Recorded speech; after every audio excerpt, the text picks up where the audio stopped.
Join me as I dive into the mystery of what's really driving interest rates up in 2025 and try to make sense of it all. When we talk about interest rates, we're talking about the lifeblood of the economy. They have a profound impact on how we borrow, save, and invest our money, and they can make or break entire industries. That's why understanding what drives interest rates up is crucial for anyone who wants to stay ahead of the curve.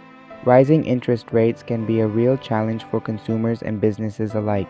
On one hand, higher interest rates can mean higher borrowing costs, which can slow down economic growth and make it harder for people to afford big-ticket items like homes and cars.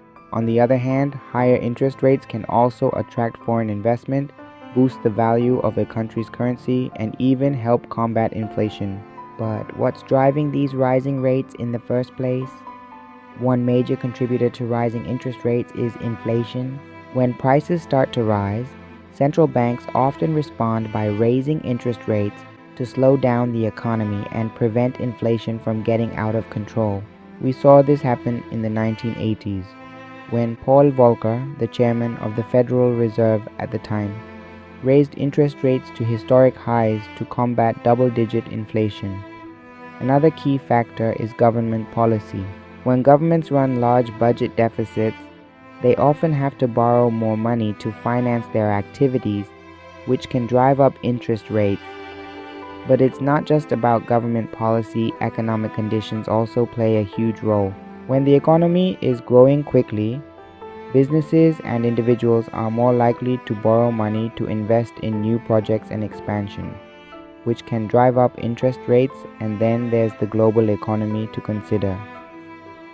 When other countries raise their interest rates, it can create a ripple effect that drives up rates around the world. So what does this mean for the future of finance and investment strategies? For one thing, it means that investors need to be more cautious and potentially rethink their portfolios. Higher interest rates can make bonds and other fixed income investments more attractive, while also making stocks and other riskier assets less appealing.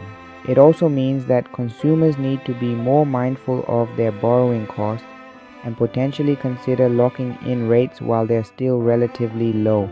In conclusion, rising interest rates are a complex phenomenon with many different causes and effects. From inflation to government policy to economic conditions, there are a multitude of factors at play. By understanding what drives interest rates up, we can better navigate the challenges and opportunities that come with them. Thanks for watching, and if you have any thoughts on interest rates, please share them in the comments below. If you're interested in learning more about the economy and finance, be sure to check out my other videos for more insights.